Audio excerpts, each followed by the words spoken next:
दोस्तों नमस्कार, ये है मार्गदर्शन फॉर सिविल सर्विसेज। मैं अनुराग चौधरी। दोस्तों आज की वीडियो में हम सॉल्व करेंगे परीक्षा नियामक प्राधिकारी प्रयागराज द्वारा आयोजित उत्तर प्रदेश के एडेड जूनियर हाई स्कूल सहायक अध्यापक और प्रधानाध्यापक भर्ती परीक्षा के अनिवार्य खंड सामान्य अध्ययन का प्रैक्टिस सेट संख्या 2, जो सभी अभ्यर्थियों के लिए अनिवार्य है। दोस्तों इसमें कुल 50 प्रश्न होंगे और हम इस वीडियो में इस प्रैक्टिस सेट में 50 प्रश्नों को सॉल्व करेंगे। तो आइए शुरू करते हैं आज का video. UP aided junior high school सहायक अध्यापक और प्रधानाध्यापक भर्ती परीक्षा के जीएस का प्रैक्टिस सेट संख्या 2। दोस्तों आज का जो प्रैक्टिस सेट हम सॉल्व कर रहे हैं उसका पहला प्रश्न देखिए, बहुत ही महत्वपूर्ण है। पहला प्रश्न है कि पंचायती राज प्रणाली में पंचायत समिति किस स्तर पर गठित की जाती है। आपको बताना है कि पंचायती राज प्रणाली में पंचायत समिति किस स्तर पर गठित की जाती है। तो सही उत्तर है दोस्तों, पंचायती राज प्रणाली में पंचायत समिति खंड स्तर पर गठित की जाती है और पंचायती राज प्रणाली में खंड या ब्लॉक स्तर पर पंचायत समिति का गठन किया जाता है। पंचायत समिति के सदस्यों का चुनाव जनता द्वारा प्रत्यक्ष रूप से किया जाता है और पंचायतों का कार्यकाल अपने प्रथम अधिवेशन के लिए निर्धारित तिथि से ठीक 5 वर्ष तक होता है। अगला प्रश्न है दोस्तों, भारत में दल बदल अधिनियम कब पारित किया गया था। तो बहुत ही आसान प्रश्न है। 1985 में भारत में दल बदल अधिनियम पारित किया गया था और ये 52वें संविधान संशोधन 1985 के द्वारा दल बदल विरोधी कानून पारित किया गया था। संविधान की 10वीं अनुसूची इस संशोधन के बाद जोड़ी गई थी। अगला प्रश्न देखते हैं दोस्तों, भारतीय संविधान के किस अनुच्छेद के तहत संशोधन किया जाता है। तो आसान प्रश्न है दोस्तों, अनुच्छेद 368। देखिए भारतीय संविधान के अनुच्छेद 368 के तहत संशोधन किया जाता है और संविधान संशोधन विधेयक संसद के दोनों सदनों द्वारा अलग अलग विशेष बहुमत से पारित होना आवश्यक होता है। अगला प्रश्न भी राज्य व्यवस्था से है। भारत के मुख्य निर्वाचन आयुक्त की पदावधि किस उम्र सीमा तक होती है, आपको बताना है। तो सही उत्तर है दोस्तों 65 वर्ष। ऑप्शन सी आपका सही उत्तर है। भारत के मुख्य निर्वाचन आयुक्त जो होते हैं उनकी पदावधि 6 वर्ष या 65 वर्ष की आयु तक जो भी पहले होती है और मुख्य निर्वाचन आयुक्त सर्वोच्च न्यायालय के न्यायाधीशों के समक्ष होता है और जितना वेतन उच्चतम न्यायालय के न्यायाधीशों को दिया जाता है उतना ही वेतन निर्वाचन आयुक्त को भी दिया जाता है। और दोस्तों आपकी जानकारी के लिए बता दें कि मुख्य निर्वाचन आयुक्त की नियुक्ति राष्ट्रपति के द्वारा की जाती है। अगला प्रश्न है, आपको बताना है कि कौन सी संस्था संवैधानिक नहीं है। ऑप्शन है मानवाधिकार, राज्य वित्त आयोग, राज्य निर्वाचन आयोग या जिला पंचायत। तो सही उत्तर है ऑप्शन ए, मानवाधिकार संस्था जो है ये संवैधानिक नहीं है और मानवाधिकार आयोग की स्थापना मानवाधिकार संरक्षण अधिनियम 1993 के प्रावधान के द्वारा 12 अक्टूबर 1993 में की गई थी। ये संवैधानिक संस्था नहीं है। और शेष जो ऑप्शन दिए गए हैं राज्य वित्त आयोग, राज्य निर्वाचन आयोग और जिला पंचायत, ये संवैधानिक संस्थाएं हैं। अगला प्रश्न है दोस्तों, निम्नलिखित राज्यों संघ राज्यों में कौन सा पाकिस्तान से सीमा नहीं बनाता है। ऑप्शन देख लीजिए, हिमाचल प्रदेश, गुजरात, पंजाब या राजस्थान। तो सही उत्तर है दोस्तों हिमाचल प्रदेश। हरियाणा, दोस्तों हरियाणा की सीमा हिमाचल प्रदेश की सीमा देखिए नहीं मिलती है। जो इसमें जो ऑप्शन दिया है हमारा हिमाचल, तो हिमाचल प्रदेश की जो सीमा है दोस्तों ये पाकिस्तान से नहीं मिलती है। शेष जो गुजरात है, राजस्थान है, पंजाब और जम्मू कश्मीर, इसकी सीमाएं जो हैं पाकिस्तान से मिलती हैं। तो सही उत्तर आपका हो जाएगा ऑप्शन ए। अगला प्रश्न है, कौन सा राज्य सर्वाधिक राज्यों से सीमा बनाता है। ऑप्शन है मध्य प्रदेश, राजस्थान, छत्तीसगढ़ या फिर उत्तर प्रदेश।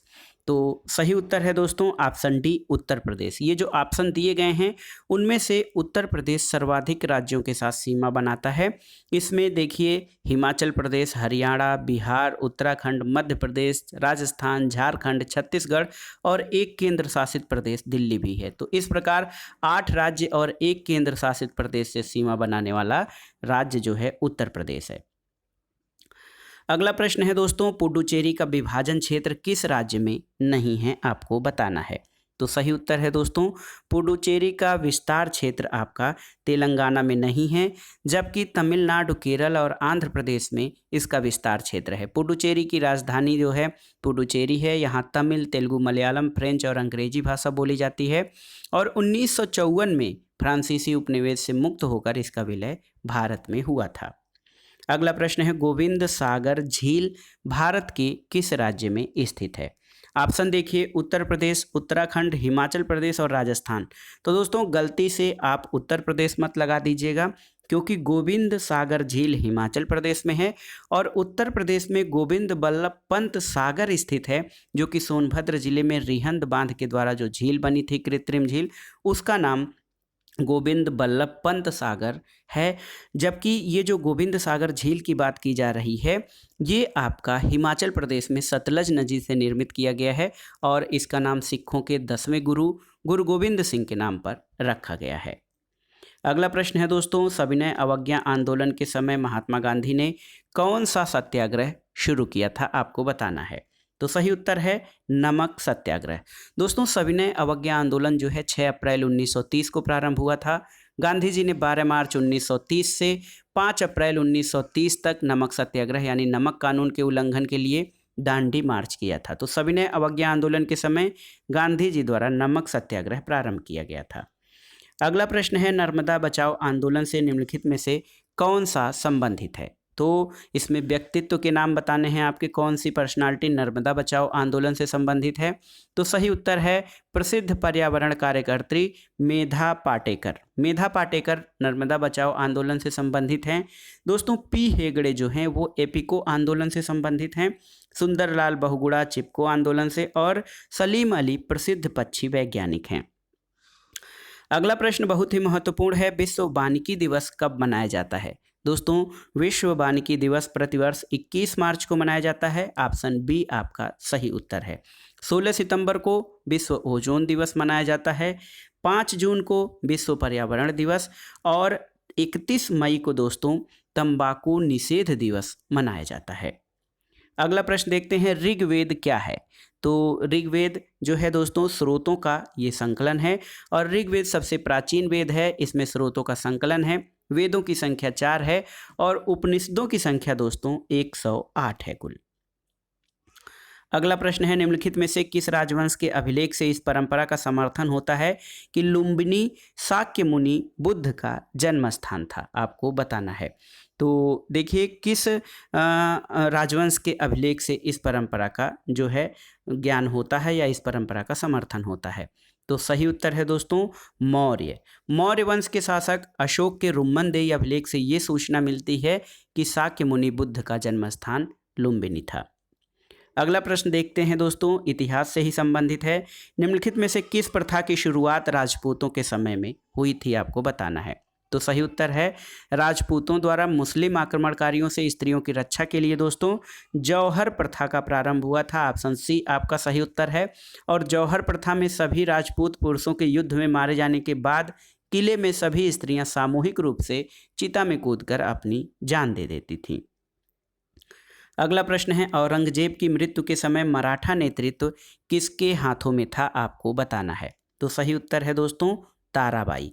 दोस्तों ऑप्शन डी जो है आपका ये सही उत्तर है। औरंगजेब की मृत्यु के समय ताराबाई के हाथ में मराठा नेतृत्व था और राजपूतों द्वारा देखिए राजा राम साहू के प्रतिनिधि के रूप में मराठों का नेतृत्व करता रहा और राजा राम की मृत्यु के बाद उसकी विधवा पत्नी ताराबाई ने अपने 4 वर्षीय पुत्र शिवाजी द्वितीय के नाम से गद्दी पर बैठाया और मुगलों से स्वतंत्रता संघर्ष जारी रखा। अगला प्रश्न है ब्रिटिश भारत की राजधानी का कलकत्ता से दिल्ली स्थानांतरण किसके काल में हुआ था? आपको बताना है। तो सही उत्तर है आपका ऑप्शन बी लॉर्ड हार्डिंग। दोस्तों वायसराय लॉर्ड हार्डिंग के समय में भारत की राजधानी कलकत्ता से दिल्ली स्थानांतरित की गई और वायसराय लॉर्ड हार्डिंग ने 1911 में जॉर्ज पंचम और महारानी मेरी को भारत बुलाया और दिल्ली में भव्य दरबार का आयोजन किया था, जिसे दिल्ली दरबार द्वितीय के नाम से जाना जाता है। और इसी दरबार में बंगाल विभाजन को रद्द किया गया और राजधानी का स्थानांतरण की घोषणा की गई थी। अगला प्रश्न है दोस्तों रोलट एक्ट किस वायसराय के काल में पारित हुआ था? आपको बताना है। तो सही उत्तर है लॉर्ड चेम्सफोर्ड। दोस्तों लॉर्ड चेम्सफोर्ड 1916 से, देखिए 1916 से 1921 के मध्य भारत का वायसराय रहे और इन्हीं के समय में 1919 में रोलट एक्ट पारित किया गया था। तो सही उत्तर है रोलट एक्ट लॉर्ड चेम्सफोर्ड के शासनकाल में पारित किया गया था। अगला प्रश्न सामान्य विज्ञान से है। गुरुत्वाकर्षण के सार्वभौमिक नियम या गुरुत्वाकर्षण के सार्वत्रिक नियम का प्रतिपादन किसने किया था? तो सही उत्तर है दोस्तों ऑप्शन ए न्यूटन। न्यूटन ने गुरुत्वाकर्षण के सार्वत्रिक नियम का प्रतिपादन किया था। अगला प्रश्न है निम्नलिखित में से किसके लिए माध्यम आवश्यक नहीं है? देखिए इसमें आपको बताना है कि किसके संचरण के लिए माध्यम आवश्यक नहीं है। विकिरण, संवहन, चालन या इनमें से कोई नहीं। तो सही उत्तर है विकिरण। विकिरण द्वारा ऊष्मा का स्थानांतरण किसी माध्यम जैसे वायु अथवा जल की आवश्यकता नहीं होती है, इसलिए विकिरण के लिए माध्यम की आवश्यकता नहीं होती है। ऑप्शन ए आपका सही उत्तर है दोस्तों। अगला प्रश्न है कि भारतीय संविधान में समानता का अधिकार 5 अनुच्छेदों द्वारा स्वीकृत किया गया है, वो कौन कौन से अनुच्छेद हैं? तो उत्तर है दोस्तों ऑप्शन बी, अनुच्छेद 14 से लेकर अनुच्छेद 18 तक के 5 अनुच्छेदों में भारतीय संविधान में समानता के अधिकारों के रूप में मूल अधिकारों का वर्णन किया गया है और वे अनुच्छेद 14 से लेकर 18 तक में वर्णित हैं। तो सही उत्तर आपका हो जाएगा समानता का अधिकार अनुच्छेद 14 से 18 और स्वतंत्रता का अधिकार अनुच्छेद 19 से 22 में प्रदान किया गया है। अगला प्रश्न है निम्नलिखित में से कौन जल से हल्का है? आपको बताना है। एल्यूमिनियम, सोडियम, मैग्नीशियम या मैग्नीज? तो सही उत्तर है ऑप्शन बी सोडियम। सोडियम का आपेक्षिक घनत्व दोस्तों 0.97 होता है और ये जल से हल्का होने के कारण उस पर तैरने लगता है। अगला प्रश्न है लाल रक्त कणिकाएं मुख्यतया कहाँ बनती हैं? यकृत में, गुर्दे में, हृदय में या फिर अस्थिमज्जा में? तो सही उत्तर है लाल रक्त कणिकाएं यानी आरबीसी, इनका निर्माण अस्थिमज्जा में होता है और लाल रक्त कणिकाएं श्वसन अंगों से ऑक्सीजन लेकर सारे शरीर में पहुंचाती हैं। लाल रक्त कणिका अस्थिमज्जा यानी बोन मैरो में विकसित होती है और मनुष्य के शरीर में लगभग 120 दिनों तक प्रसारित होती रहती है। तिल्ली या प्लीहा जिसको स्प्लीन कहा जाता है, वहाँ पर पुरानी रक्त कणिकाएं नष्ट हो जाती हैं। अगला प्रश्न है कौन सा एक रोग वायरस के द्वारा होता है? रोगों के नाम सुनिए, डिप्थीरिया, मलेरिया, हैजा या हेपेटाइटिस? तो सही उत्तर है दोस्तों हेपेटाइटिस, ऑप्शन डी।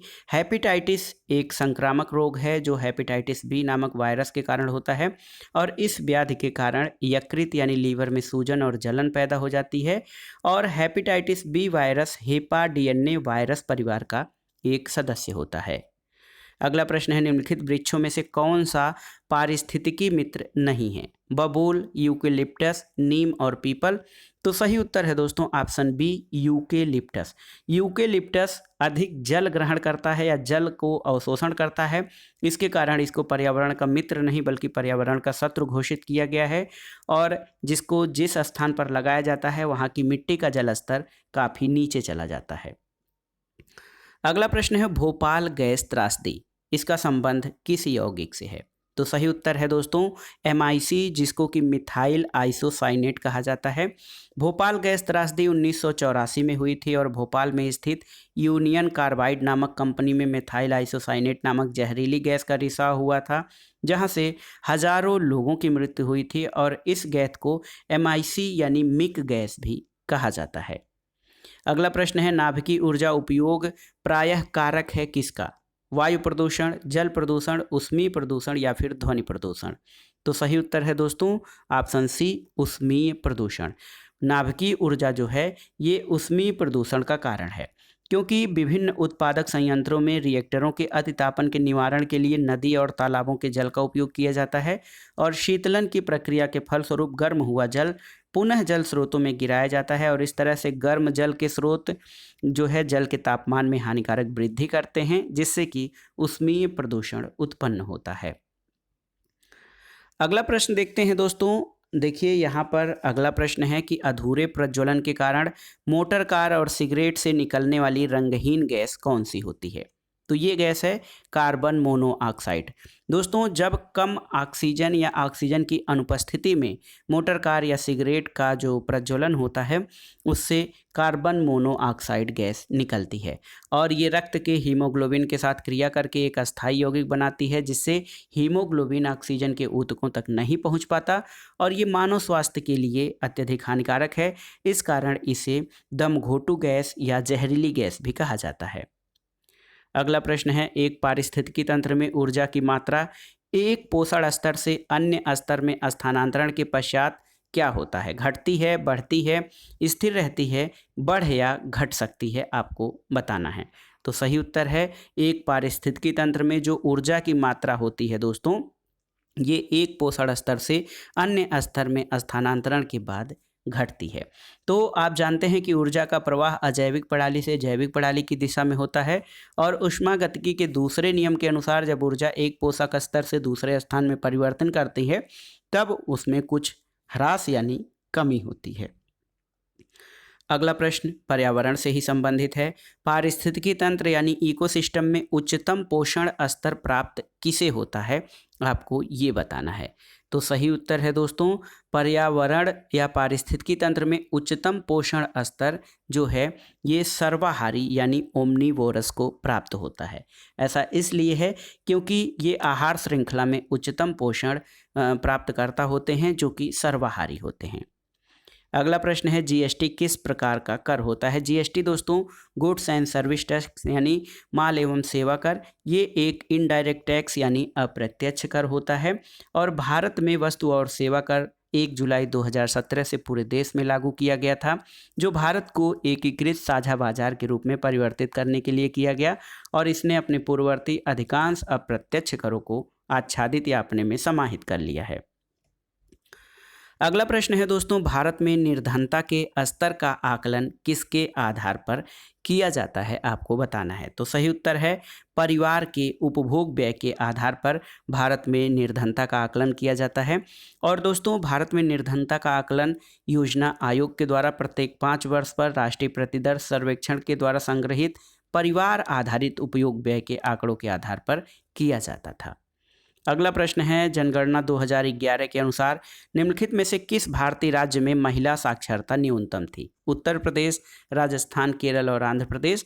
तो देखा जाए तो दोस्तों राजस्थान राज्य जो इसमें ऑप्शन है उसमें राजस्थान में जो है महिला साक्षरता दर सबसे कम 52.1% रही है और भारत में न्यूनतम महिला साक्षरता बिहार राज्य की है। लेकिन ये जो ऑप्शन है इनमें से राजस्थान में महिला साक्षरता सबसे कम है।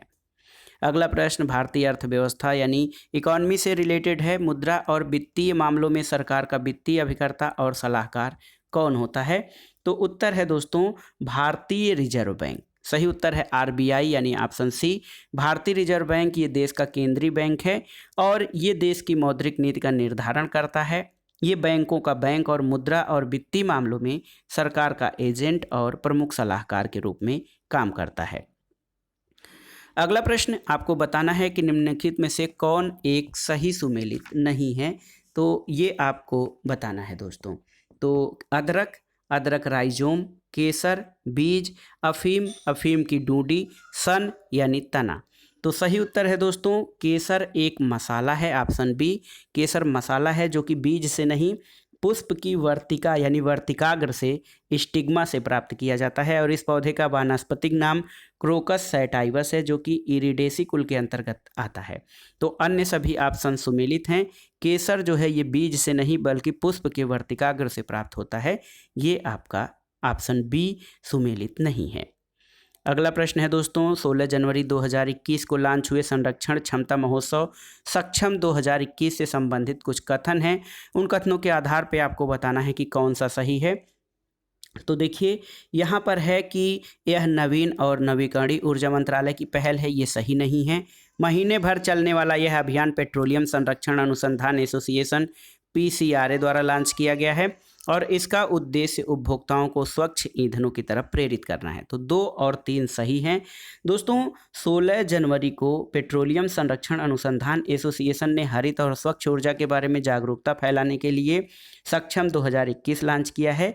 ये पेट्रोलियम और प्राकृतिक गैस मंत्रालय की पहल है petroleum and natural gas ministry जो है दोस्तों उसकी पहल है, न कि नवीकरणीय ऊर्जा मंत्रालय की। तो सही उत्तर है केवल 2 और 3, 2 और 3 ऑप्शन बी आपका जो है वो सही सुमेलित है, सही उत्तर है।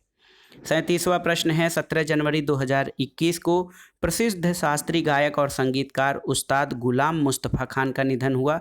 उन्हें किस वर्ष पद्म विभूषण से सम्मानित किया गया था? दोस्तों 17 जनवरी 2021 को प्रसिद्ध शास्त्रीय गायक और संगीतकार उस्ताद गुलाम मुस्तफ़ा खान का निधन हुआ। वो 89 वर्ष के थे दोस्तों। और देखिए जो है इनको दोस्तों 3 मार्च 1931 को ये बदायूं में पैदा हुए थे। 1991 में उनको पद्मश्री मिला था, 2006 में पद्म भूषण और 2018 में पद्म विभूषण से सम्मानित किया गया था। ऑप्शन डी आपका सही उत्तर है। 38वां प्रश्न देखते हैं दोस्तों। 9 जनवरी 2021 को 16वां प्रवासी भारतीय दिवस सम्मेलन को आभासी रूप में आयोजित किया गया था और इससे संबंधित जो सही कथन है वो आपको बताना है कि कौन सा है। तो सही उत्तर है दोस्तों ए जो है ये आपका सही उत्तर है कि इस बार सूरीनाम के राष्ट्रपति चंद्रिका प्रसाद संतोखी इस सम्मेलन के मुख्य अतिथि रहे थे। अगला प्रश्न देखते हैं, करंट अफेयर से ही है। त्रिपुरा बांग्लादेश मैत्री सेतु किस नदी पर स्थित है? सही उत्तर है दोस्तों फेनी नदी पर। दोस्तों त्रिपुरा से भारत और बांग्लादेश के बीच यानी त्रिपुरा और बांग्लादेश में एक मैत्री सेतु का निर्माण किया गया है जो कि फेनी नदी पर स्थित है और जनवरी 2021 में जो है राष्ट्रीय राजमार्ग अवसंरचना विकास निगम लिमिटेड द्वारा एक त्रिपुरा बांग्लादेश के बीच मैत्री सेतु का निर्माण किया गया है और ये फेनी नदी पर स्थित है। अगला प्रश्न है 16 जनवरी 2021 को किस राज्य में वन स्कूल वन IAS योजना शुरू की गई है? तो सही उत्तर है केरल में। ऑप्शन बी आपका सही उत्तर है। 16 जनवरी को केरल के राज्यपाल आरिफ मोहम्मद खान ने राज्य के 10,000 प्रतिभाशाली लेकिन आर्थिक रूप से कमजोर छात्रों को मुफ्त में प्रशासनिक सेवा और अन्य प्रतियोगी परीक्षाओं की कोचिंग देने के लिए वन स्कूल वन IAS योजना का प्रारंभ किया है। अगला प्रश्न है 15 से 17 जनवरी 2021 के मध्य बिहार में प्रथम राज्य पक्षी महोत्सव कलरव का आयोजन किस अभ्यारण्य में किया गया है? आपको बताना है। तो सही उत्तर है नागी नकटी पक्षी अभ्यारण्य। नागी नटकी पक्षी अभ्यारण्य। यहाँ पर बिहार के मुख्यमंत्री नीतीश कुमार ने प्रथम राज्य पक्षी महोत्सव कलरव का उद्घाटन किया है। अगला प्रश्न है रीजनिंग से संबंधित। दोस्तों निम्नलिखित विकल्पों में से सही शब्द को चुनना है। नाटक, अभिनेता, उसी प्रकार संगीत गोष्ठी का संबंध किससे होता है? तो दोस्तों जिस प्रकार अभिनेता के नाटक का मंचन नहीं हो सकता है उसी प्रकार बिना संगीतज्ञ के संगीत गोष्ठी नहीं हो सकती है।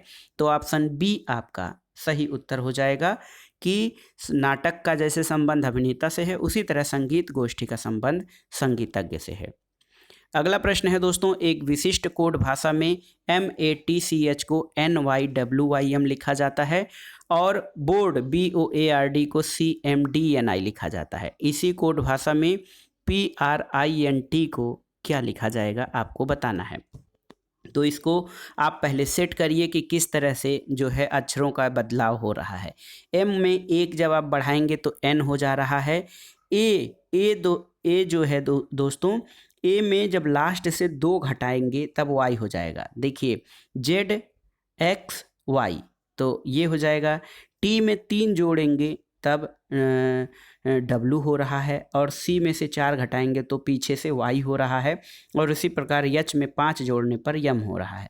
तो इसी प्रकार जब ये क्रम चल रहा है कि एक अंक जोड़ना, एक अक्षर आगे जोड़ना और अगले से 2 घटाना, तो उसी तरह से आपका प्रिंट का QPLJY हो जाएगा। QPLJY ऑप्शन डी आपका सही उत्तर हो जाएगा। अगला प्रश्न है दोस्तों, निम्नलिखित विकल्पों में से विषम शब्द या विषम शब्द युग्म को चुनना है आपको।